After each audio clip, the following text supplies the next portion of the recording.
we've come to the second session of today's event, and this is an event on implantology. So we have Dr. Udata Kher who's going to be joining us soon. Um, right. So when he joins us, the first thing that I'm going to be doing is giving you an introduction of Dr. Udata. But before that, I just want a confirmation from the audience who are live. If you can hear me clearly, if I'm audible enough. If you can just put it in the comments so I can proceed with the session.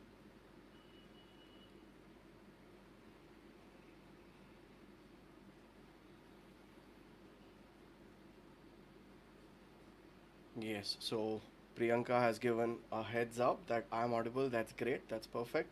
So I'm going to be inviting Dr. Udatta on to the lecture now. And once he comes in, I'll start with a short introduction. Hi, sir. Hi, Mayur. Right. So for all the people, I'm sure everybody already knows you, but for people who are young, the younger generation, the students, welcome all of you all. So we are on the second episode of the 32-minute podcast launch event. In this live session, we interview one of the most reputed dentists of the world, and that is Dr. Udat Takir, who has joined us right now. And he's going to be speaking about immediate loading, why, when, and how. So let me give you a brief introduction of Dr. Udatta. Dr. Udatta has his clinical practice in Mumbai, and he specializes in implant dentistry. He loves prosthodontics as well, um, but he has post-graduated as an oral surgeon. He is also the director of Impart Education, an academy for training the dentists in the field of implant dentistry and full mouth rehabilitation. All the work that comes out of that particular institute and all the students that happen to learn from there are excelling a lot in their field, and I see all of their cases. So there's no doubt that Dr. Udatta is a great mentor. So Dr. Udatta is also an expert on Dental XP, which is the largest portal in the world for continuing dental education. I'm sure everybody of us knows Dental XP already. If you don't know Dental XP, maybe you should just Google it and check it out because it has so many resources and so many international as well as national speakers. So Dr. Udatta is also a registered international team of for implantology speaker. He has authored the first ever textbook on partial extraction therapy. So nowadays, partial extraction therapy is a rage in the implant world, and Dr. Udatta is one of the front runners who has introduced PET, that's partial extraction therapy, in the country. He is also a consultant oral surgeon and implantologist to the Honorable Governor of Maharashtra. And he has a unique distinction of having lectured in all the continents of the world in the field of oral implantology. Welcome to the show, Dr. Udatta. It's great to have you on the show. Thanks, Mayur. This is great. I'm very glad and delighted to be here. Right. So we already have a lot of people who have joined us in right from Facebook to YouTube. So can I just start off with the questions directly? I'm really excited Sure, about this whenever you are topic. ready. Whenever you are ready. Right. Right, sir. I'm all set. So let me start off with the first question. Why is there so much interest in the field of immediate loading of implants? Yeah, immediate loading or immediacy, as they call it these days. Um, so, it's always the need for speed. That's what Right. is the driving force, I think. And with every new passing generation of dentists, I think we are all looking at doing procedures which are faster than what we were doing, a few years ago. So somewhere down the line, the need for immediate loading is also a part of speeding up the whole process of rehabilitating patients who need implant-supported restorations. And maybe to a large extent, the pressure of doing immediate loading has come more is more patient-driven. So I think it's the Yep. patients who have over the years made the demand that we are not really keen on waiting for that many months for receiving our final restoration. And these days, for most patients, it's okay if they don't have teeth to eat, but they still want teeth to look Yeah. nice. So even patients who are elderly have a social life, and for them, not to have teeth and move on in society without teeth or maybe with removable dentures at times can be very challenging. Right. To a large extent, that pressure over the years has been built in by the patients themselves. For Right. clinicians, obviously, the reason also could be that if they're able to give the patient something fixed in the mouth earlier, in the sense that during the healing process over the next 2 to 3 months or sometimes even 6 months, they don't have the patients actually all the time kind of calling them up and nagging them about getting something fixed in the mouth. Yeah. As Yeah. long as they have something which looks reasonably good, which is easy to maintain, they are quite happy to go even with some kind of a provisional restoration till it gets replaced with the final one. Over to you, Yeah. I Mayur. totally agree. Yeah, I totally agree that there is a social stigma when it comes to not having teeth, and the patients want it immediately because a lot of the demographics is actually changing. More and more people are becoming social. Although this is a bad time to get social, but still they want to have because they want to show their teeth. The neighbors might be having a look at it, and everybody wants it fast. So you're Yeah, right when you say that it's socially driven also. and sometimes it's not social, meaning you don't really need the elderly people to go out. Sometimes even the grandchildren don't accept them with removable dentures. They Oh, want something fixed in the mouth and they want it yeah. soon. So at times the social pressure comes from within the home itself. Yeah, I completely agree with that. So, how safe is this, and what is the right way of selecting these cases? Like, in which cases do you do immediate loading? Yeah, so maybe let me put a few things into perspective first, in the sense of let's first have a kind of a definition between two terms which are Yeah. used regularly. One is immediate loading, and one is an immediate restoration.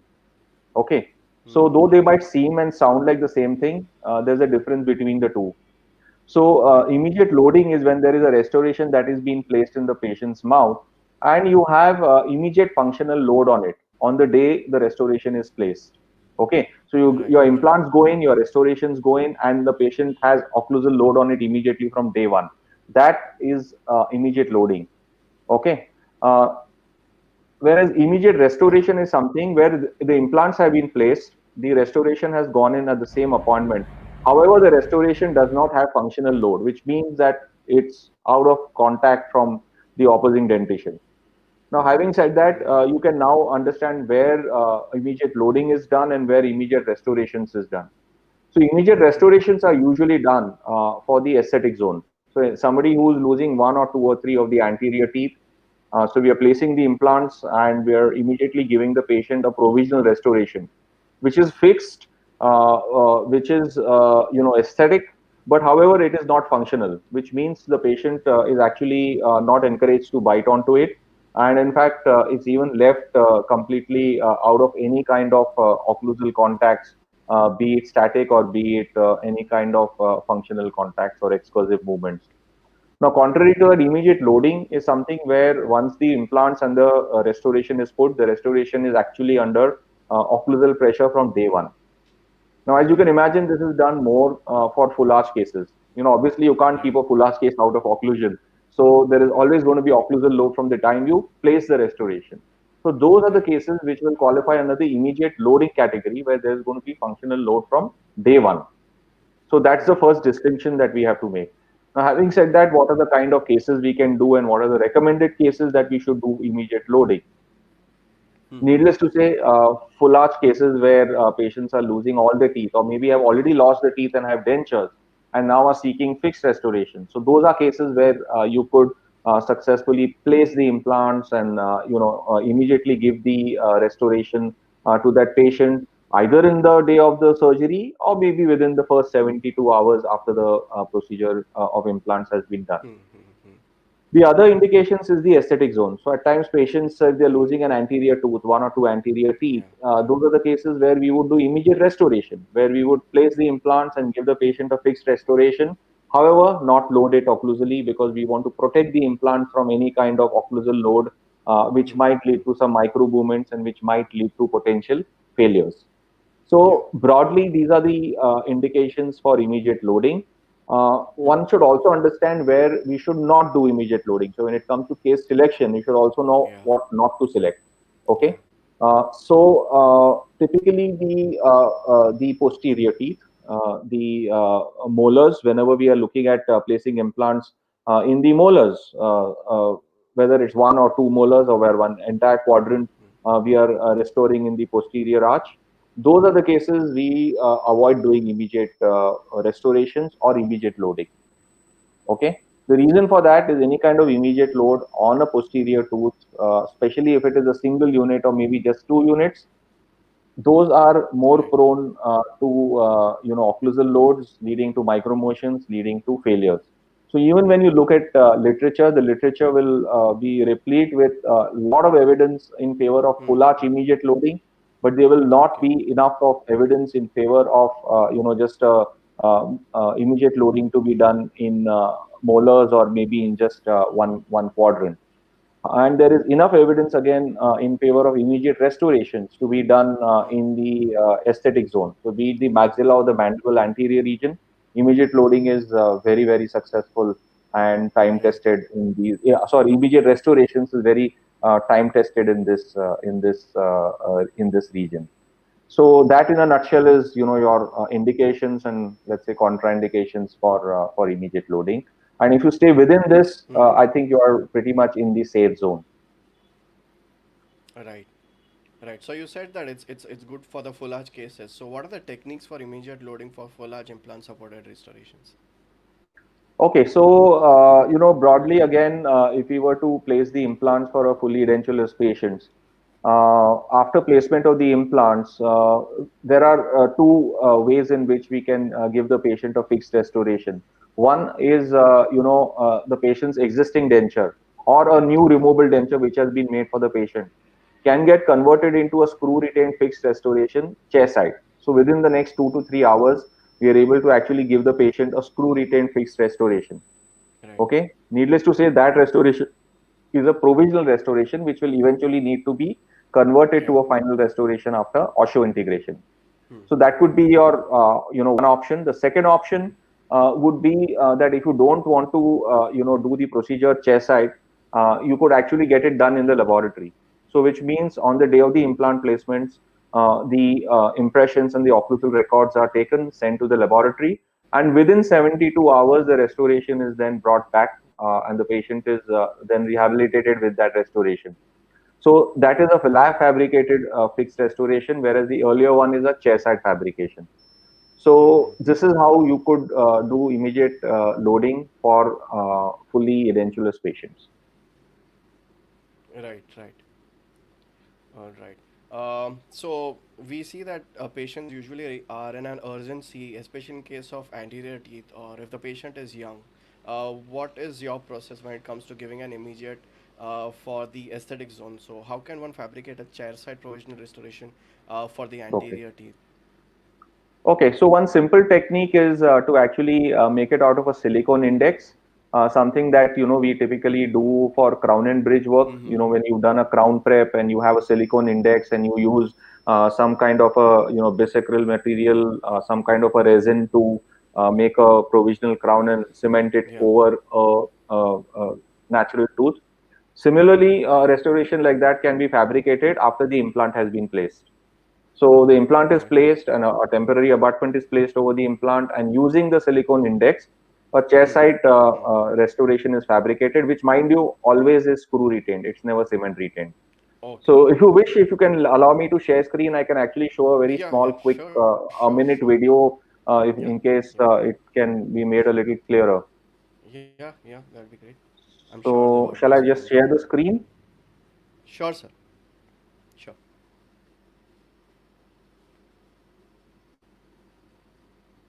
Okay, so here we are.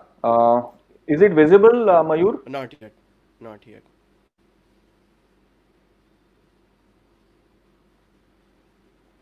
Let me know when the Yeah, it's when not my yet visible. okay.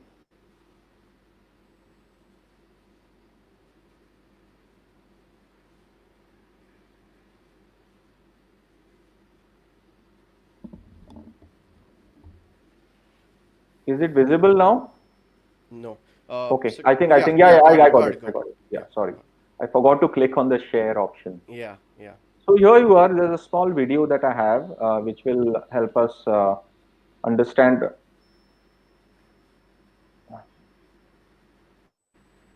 Still visible, right? Yeah, visible. Yeah. Okay. So here we go. The implant is being placed inside the socket. This is Yeah. actually a PET case where we did a partial extraction, and now we want to make a provisional crown. So as you can see, I'm placing the implant inside the palatal bone of the socket.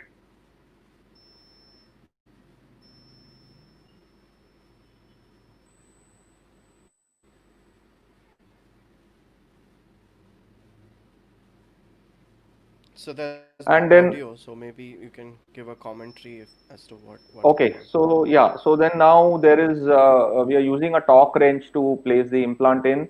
And once you achieve a torque in excess of around 40 Newton centimeters, that is a good, indication for you to go ahead and make a immediate provisional. Now, what we are doing is I'm attaching a temporary titanium abutment. So this is a temporary titanium abutment that is being placed over the implant. Mm-hmm. The next step is to just block that chimney. It's called the chimney of the abutment. So it's blocked with some Teflon or cotton Right. to prevent the material from seeping in. And then a little piece of Teflon that is placed into the gap between the implant and the abutment so that the material doesn't flow. Right. Now the next step is to use some material, something like ProTemp or Luxatemp. Mm-hmm. That's the silicone index that has been made from an initial wax up, or maybe even could be made from the patient's existing tooth if it was present at the time of extraction. Now that's Yeah. the ProTemp material that's injected over the abutment. Some of it has gone into the index. Now we put the index in the mouth, ask the patient to close, Mm-hmm. allow the material to set. And as soon as the material sets, we are now ready to take the silicone index out. And as soon as the index is out, you will see that the shape of the tooth has now been created over the abutment, right? Now, Right. obviously, you don't leave it alone because you have to remove all the flash around it, and it's best done extraorally. So what you do is you again access the chimney of that abutment. Mm-hmm.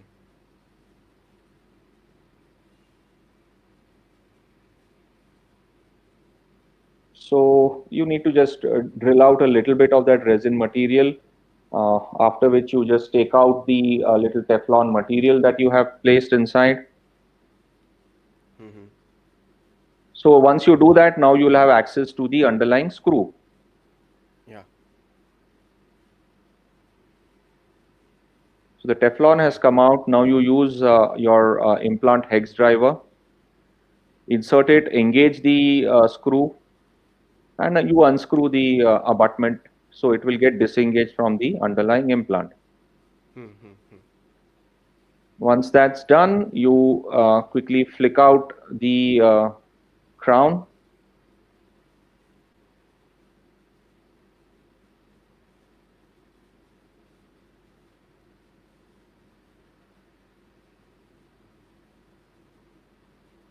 There you go. So the crown is out. Mm-hmm. Now you need to work extraordinarily. You attach it onto an analog. You fill up all those voids with some flowable resin. There might be some bubbles, air bubbles. You fill up that with resin. Then you use your composite finishing polishing disc Kit. and go ahead and glaze the crown. And once it's nicely polished and glazed, it's now ready to be fitted over the implant. So the crown now goes over the implant, and you again use the same hex driver to tighten it. Hmm.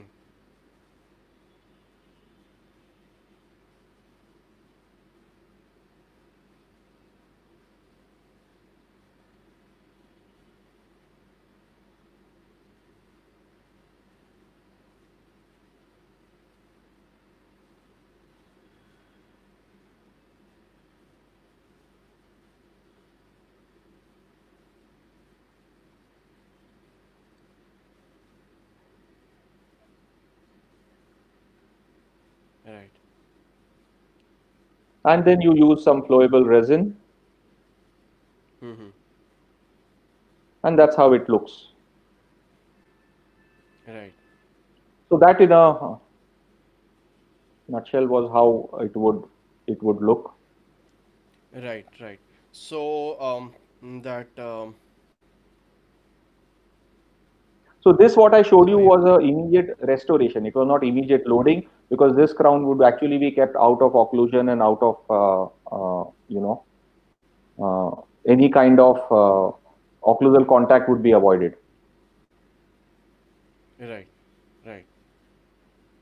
Right. I had one question over here. Mhm. Um, how is that Luxacore material?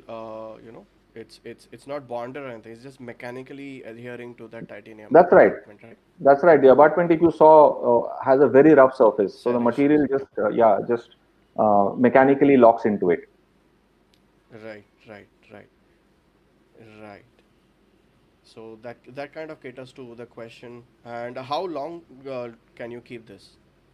So this typically till the implant osseointegrates. So it would typically be the next 3 to 4 months, during which the Right. implant will osseointegrate. The soft tissue will nicely adapt around the crown, and then from there on, you will basically have to just go from provisional to final. Yeah, but in case the patient is not available to see you back, it's fine that if it stays, Oh, right? that's fine. I mean, even if it stays for a year and the patient takes care not to bite onto it and Yeah. not break the provisional, it can even go on for a year or two. And just in case it just becomes loose or something, we can just remove that flowable and then just screw it back. Exactly, and just refix the crown. Yeah. Right, right. So the next question is: are there any considerations for managing the occlusion for immediate loading cases? Yes. So, like I said, for immediate temporization like this, the teeth are kept completely out of occlusal contact. So even Yeah. in protrusive or excursive movement, there should be no contact of the opposing dentition against these restorations. Whereas for a full arch case, you obviously can't do that. So in that, what you typically want to do is you want to have a good uniform contact across the arch.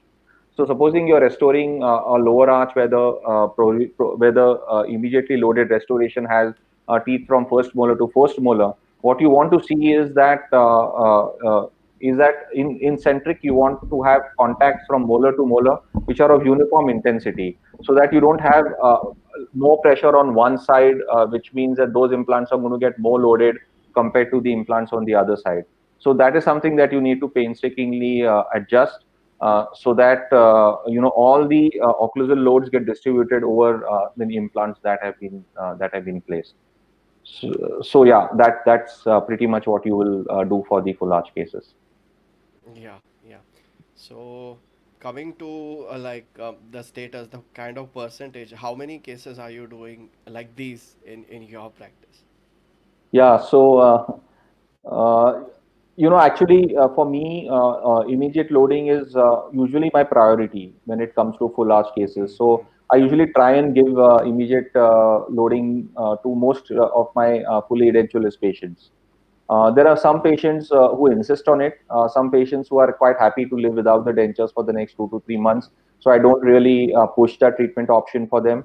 But those who are keen on it, I'm quite happy to do it. So if you ask me in terms of percentage, if all the implant cases that I do, I would still put in around 30 to 40% of the cases I would either immediately load or I would give some kind of a immediate fixed provisional restoration.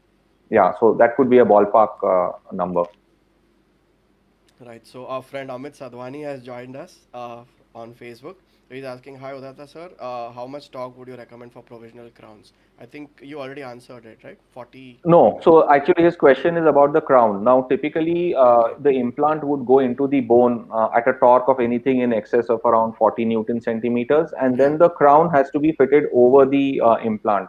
So, Amit, what I typically do is I just tend to hand tighten that. I do not really measure the torque. So, I really use my hand tightening to just fix the crowns over the implants. But if you really want to tighten a provisional crown, I would suggest don't go, in excess of 15 or 20 Newton centimeters Okay. to fix the provisional crown over the implant. That should be adequate. Right. Now we have another question from Dr. Paresh. So can you give relined upper removable denture over cover screw or for healing abutment as temporary functional restoration or lower immediate phase restoration with denture conversion. Oh, let me read that again. I okay. Can you give a relined upper removable denture over?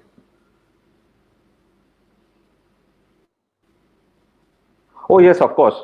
There should be no problem at all. While placing the implants, if your implant, were not extremely stable, you didn't get good torque values there.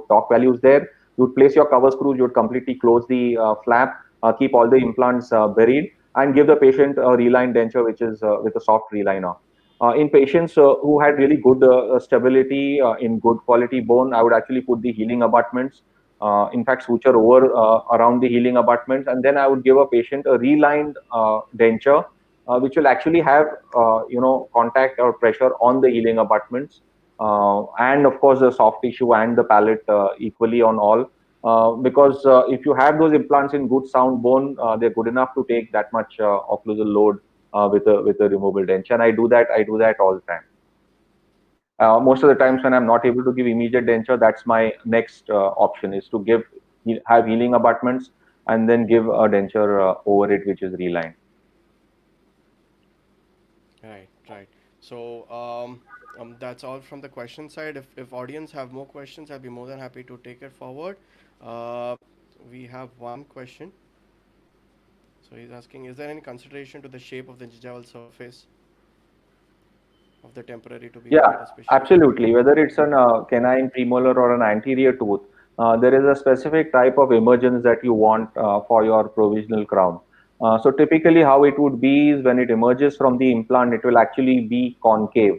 Okay, the emergence will be concave, and it will be as narrow and slender as possible. And as it emerges and comes towards the gingival margin near the zenith of the gingiva, there it will start getting a little broad, and there it will be broad enough so that it supports the marginal gingiva. So that's typically how a contour would look. It would be slightly under contoured as it emerges, and then it comes to a natural contour of the tooth. And that is across all the teeth that you will want to make a fixed provisional. right, right.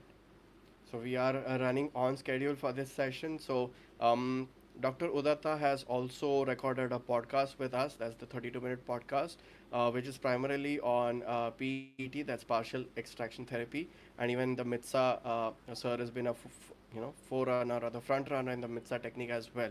But today's discussion is going to be restricted on immediate loading, so I'm going to be selecting only those questions which are coming from the audience. And people who wish to listen to the PET or the partial extraction therapy can log on to Apple Podcasts or Google Podcast and check out the channel. We'll notify you when Udatta Khair's episode is live. Um but that's all I think we have for today's session. Um, I A lot of people are thanking Dr. Udatta. So that's about it, sir. It was an awesome session. It was great to have you on the show, and I'll be looking forward to see you in our next podcast. Sure, Mayur. Thanks so much. I don't know if I could do justice to such a vast topic in such a short time. I hope I've been able to answer some of the questions and throw some light on the subject, especially for people who are, looking at incorporating this in their practices. So thanks again, Right. Mayur, for having me over, and it Sure, was sure. indeed my pleasure. Right. So if there are any more questions, I'll be looking forward to take it up. You can email it to us on podcast at 32minute.com. I'll make it a point to share it with Udatta sir, and if he answers back, I'm sure I'll get back to you after he answers. So thank you so much, sir, for joining once again. I'll be seeing you in the next podcast session. Sure, looking forward to it. Bye, Yes, sir. Mayur. Bye.